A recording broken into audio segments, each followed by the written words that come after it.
오늘 우리는 우리 인생 여정의 배에 비유한다면 항해를 안전하게 잘 하는 중에 엄청난 광풍을 만나서 그 인생 여정의 배가 그 광풍으로 인하여 휘청거리고 요동치고 어느 길로 가야 할지 몰라서 두려워 떨고 있는 그러한 상황 가운데 있는 것 같습니다. 모든 이 지구촌 세계가 보이지 않는 바이러스 감염으로 인하여 확산으로 인하여서 많은 사람들의 생명을 잃고 또 그 병을 막아보려고 있는 힘을 다하여 수고하는 많은 사람들이 있습니다. 하나님께 감사하게도 우리 대한민국은 나름대로 잘 처방하고 있다, 이렇게 생각이 되어서 더욱더 감사를 드립니다. 한동대학교 김영길 총장이 공부에서 남주자라는 말을 하였습니다. 이분이 총장이 되기 전에 세계 여러 나라들을 여행을 하게 되었는데 서양 사람들이 동양 사람들을 보면서 평가하는 이야기를 듣게 된 것입니다. 일본 사람들에 대한 평가는 정직한 사람들, 신용을 잘 지키는 사람들, 이웃을 잘 섬기고 겸손히 잘 어울리는 그런 사람들이다 라고 평가를 하였습니다. 한국 사람들에 대한 평가는 부지런하고 근면한 사람들, 그런데 거짓말을 잘하고 남을 섬길 줄 모르고 남의 일에 지나칠 정도로 참견하는 그러한 사람들이다, 부정적인 그러한 이야기를 듣게 되었다는 것입니다. 그래서 이분이 한동대학교 총장이 되자마자 정직과 진실이라는 모토로 한동대학교 시험 감독 없는 무감독 시험을 실시하게 되었다라고 이야기하였습니다. 그 결과 한 사람도 컨닝을 하지 아니하였고 세계 여러 나라의 기업에서 한동대학교 출신 학생들을 정직한 사람들, 진실한 사람들, 성실하고 예의 바른 젊은이들이다라는 칭찬을 듣게 되었다라고 이야기하였습니다. 한동대학교는 미션 스쿨입니다. 크리스천 이념을 가지고 정직과 성실을 바탕으로 예의 바르고 근면한 삶을 실천하는 학생들을 길러내는 그러한 학교가 되었습니다. 한동대학교 김영길 총장님은 똑똑하기만 한 학생이 세계에서 인정을 받는 것이 아니라 정직하고 진실하며 예의 바른 젊은이들이 세계 어느 곳에 가든지 인정을 받고 칭찬을 들을 수 있다라고 강조하였습니다. 그러면서 그리스도인들이라면 누구나 이러한 삶을 살아내야 한다라고 이야기를 한 것입니다. 공부에서 남주자라는 가르침처럼 우리 그리스도인들은 예수님을 잘 믿어서 다른 사람들을 살리는 그러한 사람이 되어야 하는 것입니다. 이런 마음으로 예수님을 믿고 따르는 그리스도인이 되어야 하는 것입니다. 오늘 설교 제목이 하나님의 일꾼의 바른 태도입니다. 우리를 구원하신 하나님의 목적은 하나님의 선한 일을 하는 일꾼이 되도록 하기 위해서 우리를 먼저 택하여 하나님의 자녀 삼으시고 구원해 주셨습니다. 다시 말해서 주님의 마음과 뜻을 받들어 충성된 주님의 일꾼들이 되기를 원하셔서 우리를 구원하셨다는 말씀입니다.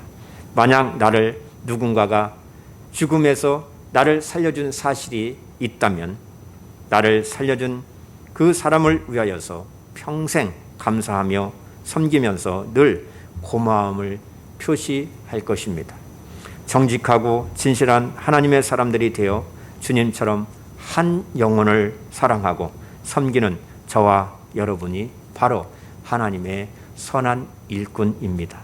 예수님께서 제자들을 부르시고 동거동락하시며 가장 강조하시며 가르치셨던 것이 두 가지라고 요약할 수가 있습니다.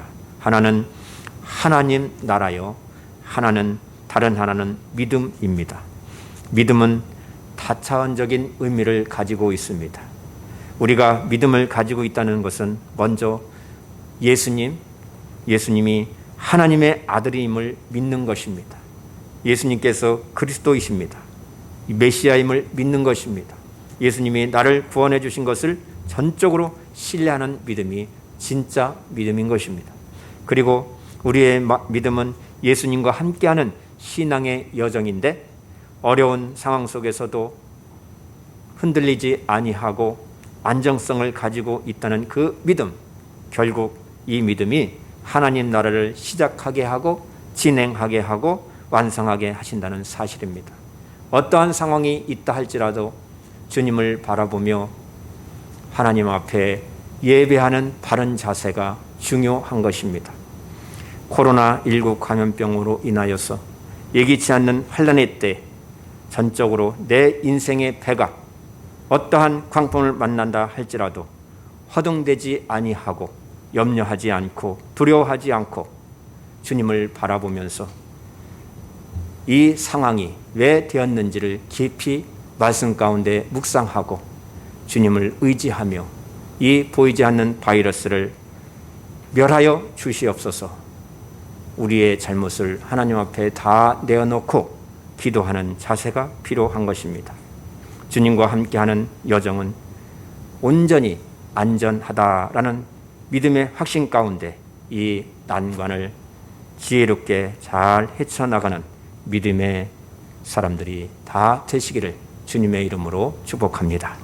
저와 여러분들은 언젠가 주님 앞에 서게 될 것입니다. 우리 성도님들은 주님 앞에서는 그날이 다가온다는 사실을 인정하시고 하루하루 나에게 주신 사명을 가정에서 직장에서 하나님을 기쁘시게 해드리는 올바른 하나님의 일꾼이 다 되시기를 바랍니다. 하나님의 일꾼은 교회 안에서 영적인 리더입니다. 가정에서 영적인 리더인 것입니다. 참된 일꾼인 것입니다. 사회에서도 다른 사람들을 생각하면서 질서를 지켜나가는 영적인 리더가 되어야 합니다. 참된 일꾼은 하나님 나라를 위해서 교회를 세워나가는 것입니다. 올바른 믿음의 가정을 세워나가는 것입니다. 참된 일꾼은 일하는 것을 멈추지 않습니다. 오늘 본문 말씀은 사도 바울 자신의 그 사역을 돌이켜 보면서 그의 선교 정신은 하나님의 일꾼의 바른 태도를 우리들에게 보여주고 있는 것입니다.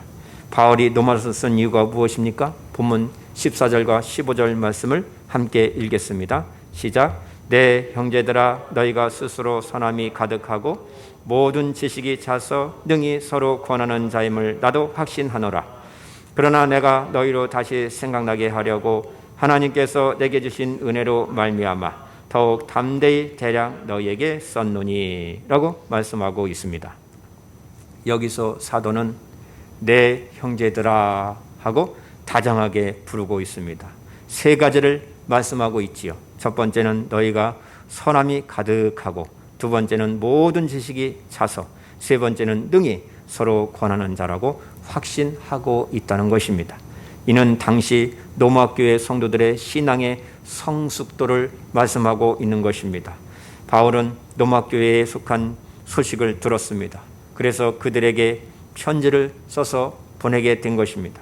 사도 바울이 생각할 때에 로마 교회 성도들에게는 부족한 점이 많이 있었다는 것입니다. 그러나 15절 말씀을 보면은 하나님께서 내게 주신 은혜를 인하여 더욱 담대하게 편지를 썼다고 밝히고 있습니다. 그래서 마음으로 몇 가지 일에 대하여, 즉 율법과 하나님의 의와 복음과 성령과 거룩한 삶에 대하여 아주 자세히 기록한 사실을 권하고 있는 것입니다.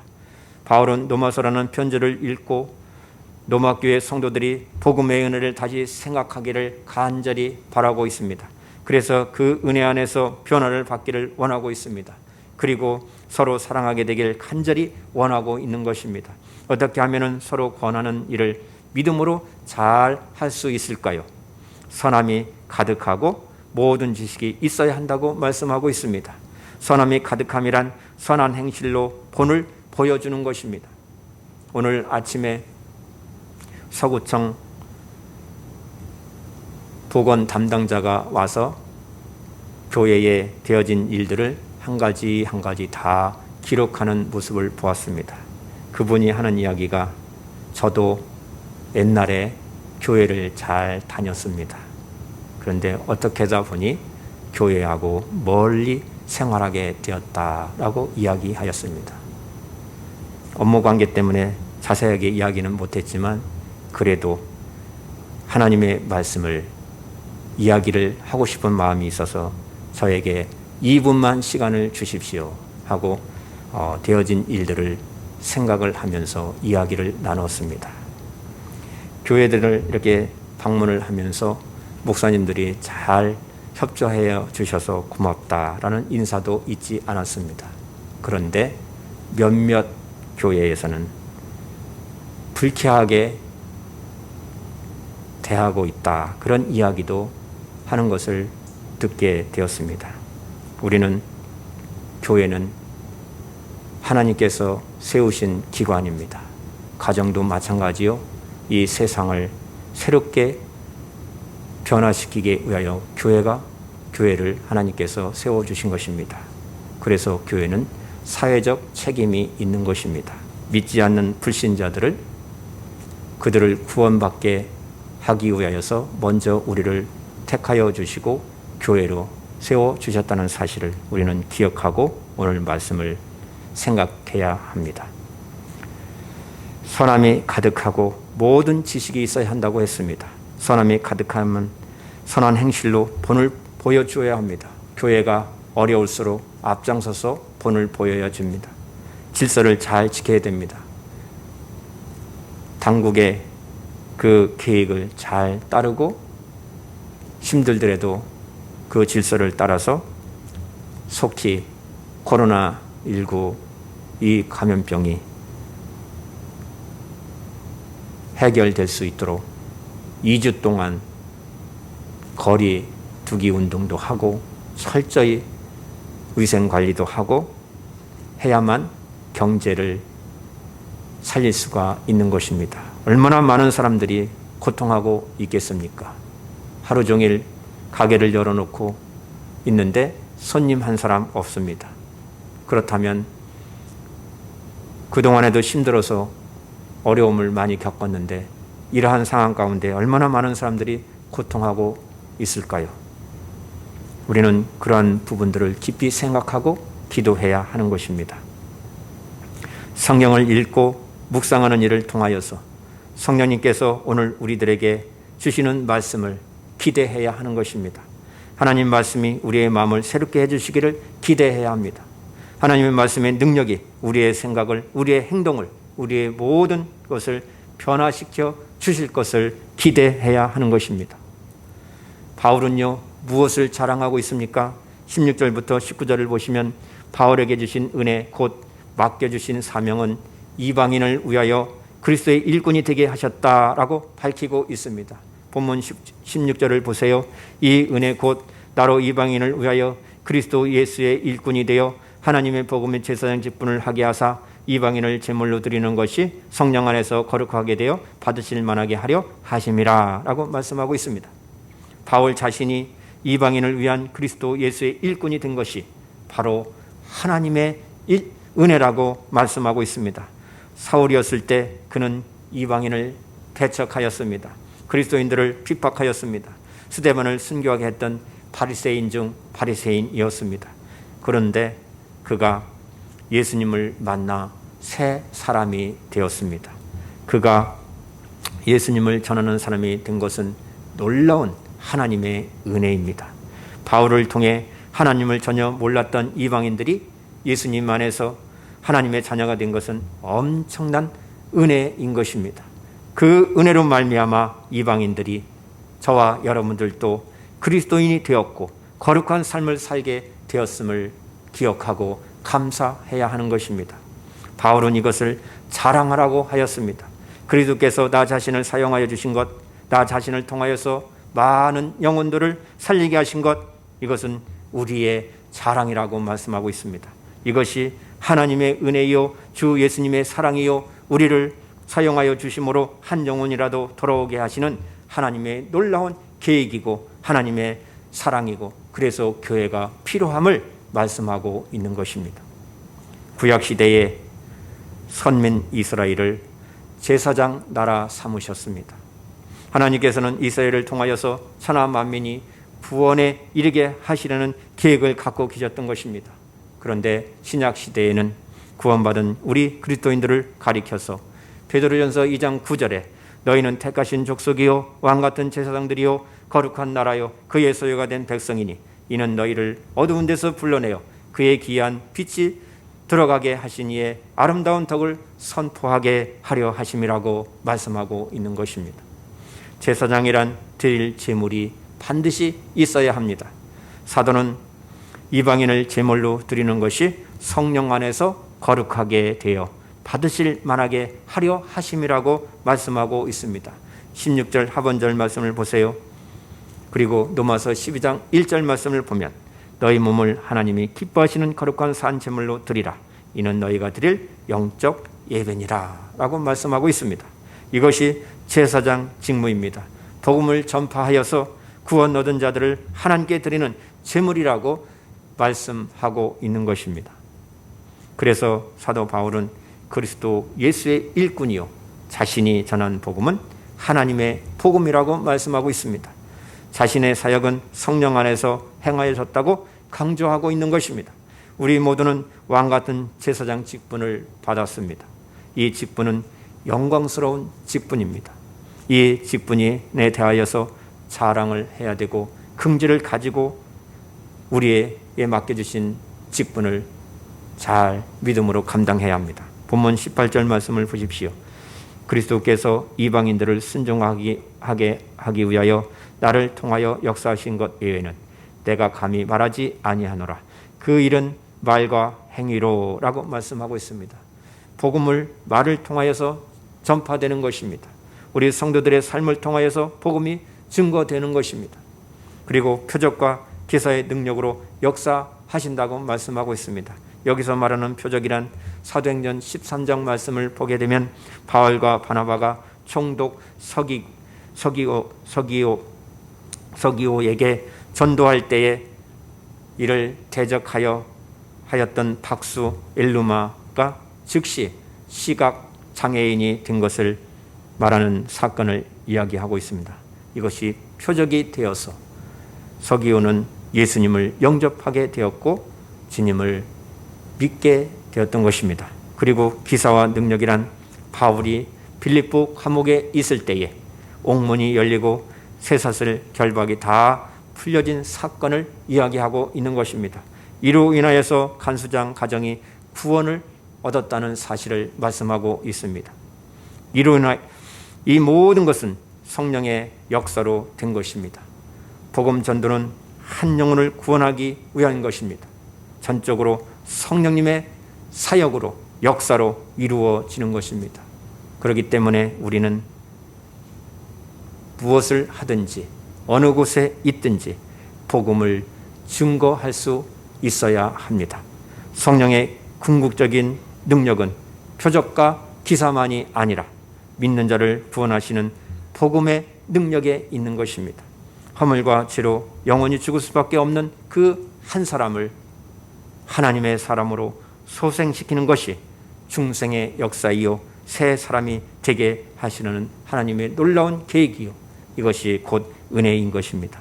이방인들이 바울이 전하는 복음을 듣고 예수님을 믿어서 하나님이 받으실 만한 제물이 될 수 있었다.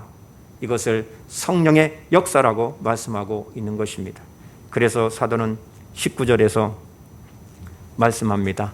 표적과 기사의 능력으로 성령의 능력으로 이루어졌으며 그리하여 내가 예루살렘으로부터 두루 행하여 일루리온까지 그리스도의 복음을 편만하게 전하여노라고 말씀하고 있습니다. 사도는 예수님의 지상 명령인 예루살렘과 온 유대와 사마리아와 땅끝까지 이르러 내 증인이 되라고 하신 주님의 말씀을 이루려고 평생을 헌신하였다고 밝히고 있는 것입니다. 그래서 바울이 택한 길은 어떤 특성입니까? 한 가지 원칙이 있었음을 20절과 21절에서 말씀하고 있습니다. 바울은 좁은 길을 스스로 택하였다고 말씀하고 있습니다. 그리스도의 이름을 부르는 곳에는 복음을 전하지 않기로 하였다는 것입니다. 20절 말씀을 보십시오. 이는 남의 터 위에 건축하지 아니하려 함이라 라고 말씀하고 있습니다. 이것은 목회 윤리에 속한 말씀입니다. 목회자는 선교 정신이 있어야 합니다. 한 영혼을 바라보면서 그 영혼을 사랑하면서 살려내려고 하는 그러한 선교 정신이 있어야 됩니다. 목사로서 또 구원받은 성도로서 정체성이 분명해야 합니다. 자신의 직분이 제사장 직임 직분임을 명심해야 합니다. 바울은 이미 다른 사도를 통하여서 복음이 전파된 곳, 이미 교회가 세워진 곳에는 찾아가지 않았다는 것입니다. 그곳에는 복음 전하는 일을 하지 않았다고 이야기하고 있습니다. 왜냐하면 이미 그곳에 하나님의 부름을 받는 하나님의 사역자들이 일을 하고 있었기 때문입니다. 그래서 바울은 그런 편안한 길은 선택하지 아니하였다라고 말하고 있습니다. 그렇게 함으로써 그곳에 교회를 세워 사역하고 있는 동역자들에게도 예의를 지킨 사람이다라고 이야기하고 있습니다. 오늘날 코로나19로 확연히 다 드러난 일이 무엇입니까? 신천지입니다. 신앙생활을 잘 하다가 실족하여서 또 생활의 어려움 때문에 미래가 불확실한 젊은 청년들을 포교하고 그들에게 비진리의 말씀을 가리키고 자기들의 테두리 안에서 빠져나오지 못하도록 그러한 일들을 한 일들이 신천지를 통하여서 우리가 보게 되는 것입니다. 여러분, 신앙생활을 잘하는 사람을 우리 교회에 나오십시오. 그렇게 하면 아니 되는 것입니다. 믿지 않는 불신자, 그 사람을 주님께로 인도해야 하는 것입니다. 바울은 복음이 전해지지 않는 곳, 주님의 복된 소식을 듣지 못한 사람들에게 찾아갔다는 것입니다. 그 길은 힘든 사역입니다. 환난과 핍박이 예상되는 길입니다. 고난의 삶입니다. 하지만 바울은 그 길로 갔다고 말하고 있습니다. 하나님의 은혜를 알았기 때문에 하나님을 자신의 선한 일꾼으로 삼아 주셨기 때문에 하나님의 그 능력으로 거룩한 자로 변화시켜 주셨기 때문에 그 일을 할 수 있었다고 말씀하고 있습니다. 그러므로 하나님을 신뢰하는 사람은 자신의 평안함을 추구하기보다 하나님의 마음을 추구해야 하는 것입니다. 하나님이 원하시는 것이 무엇인지 더욱더 집중해야 합니다. 나를 통하여서 하나님이 원하시는 일이 이루어진다면 기꺼이 자신의 삶을 내어드릴 수 있어야 한다고 말씀하고 있습니다. 왜 그렇게 해야 합니까? 우리가 받은 은혜가 측량할 수 없기 때문인 것입니다. 나를 구원하신 하나님의 그 은혜, 그 사랑을 우리가 다 어찌 알 수 있겠습니까? 그런데 우리가 주님이 이 땅에 오실 때, 주님 재림하실 때, 주님 앞에 설 때 그 일을 알게 될 것입니다. 하나님을 사랑하기 때문입니다. 하나님을 사랑하는 사람에게 나타나는 현상은 성령님이 우리 마음 가운데 임하여 주셔서 그 마음 태도를 주셔서 한 영혼을 사랑하게 하시는 것입니다. 이것이 바로 성령의 역사라고 말씀하고 있습니다. 하나님의 일은 주님과 올바른 관계를 맺고 그 바른 관계 속에서 다른 사람들을 섬기고 교회를 섬기는 것입니다. 바울에게는 두 가지 큰 원칙이 있었습니다. 먼저 복음을 유대인들에게 전하였고 그 다음에 이방인들에게 전하였다고 말씀하고 있습니다. 다른 사람이 털을 닦아놓는 곳에서 복음을 전하지 아니하고 개척지를 찾아 교회를 세웠던 것입니다. 바울은 자신이 그리스도의 일꾼이 되었다고 말하면서 그리스도 예수의 일꾼으로서의 역할을 왕 같은 제사장을 소개하고 있는 것입니다. 구약 시대에는 아무나 하나님께 나아갈 수가 없었습니다. 제사장을 통하여서만 하나님께로 나아갈 수 있었습니다. 그러므로 바울이 권하고 있는 것은 하나님의 일꾼의 바른 태도는 왕 같은 제사장으로서 할 일은 이방인들을 제물로 드리는 것이라고 말하고 있습니다. 신약 시대에 예수 믿는 우리 모두가 복음의 제사장이라는 사실을 우리는 기억하고 왕 같은 제사장으로서 하나님과 우리를 연결시켜 주시는 이 직분을 우리에게 허락해 주셨음을 감사하십시다. 예수님을 믿지 않는 사람들은 모두 다 죄인이라고 성경은 분명히 말씀하고 있습니다. 스스로 하나님께 나아갈 수가 없는 것입니다. 그래서 먼저 우리를 택하여 하나님의 자녀로 택하여 주시고 교회로 세워주시고 그 일을 우리에게 담당시키신 것입니다. 그것이 우리 신약 시대의 모든 성도들에게 주어진 직분의 역할임을 말씀하고 있는 것입니다. 그래서 잃어버린 영혼이 주께로 돌아와 함께 하나님께 예배를 드릴 때 하나님이 기뻐 받으시는 것입니다. 누가복음 15장에는 세 가지 비유의 말씀이 나옵니다. 첫째, 잃어버린 한 드라마건을 찾는 여인이 기뻐하는 모습. 두 번째는 잃어버린 한 마리 양을 찾는 목자의 기쁨. 세 번째는 탕자가 돌아왔을 때 기뻐하는 아버지의 모습을 말씀하고 있습니다. 여기서 발견하는 것은 찾았을 때의 기쁨이요 돌아왔을 때의 기쁨을 말씀하고 있습니다. 탕자가 돌아왔을 때 아버지는 너무나도 기뻐서 온 마을 사람들을 초대하고 잔치를 베풀었습니다. 이것이 바로 천국에서 일어나는 일인 것입니다. 이 땅에서 교회가 해야 될 일인 것입니다. 갈 곳 없는 사람, 그 영혼이 불안하여서 어떻게 인생을 살아야 할지 모르는 사람에게 생명의 말씀, 복음을 증거하고 안정감 있게 주님을 바라보고 구원받을 수 있는 그러한 역할을 하는 것이 바로 저와 여러분들의 사명인 것입니다. 그래서 오늘날 우리는 복음의 제사장의 직분을 감당해야 합니다. 그리고 불신자들을 제물로 하나님께 드릴 수 있기 위해서 늘 수고해야 하는 것입니다. 어떤 때는 나 자신이 먼저 하나님이 기뻐하시는 산 제물로 드려져야 하는 것입니다.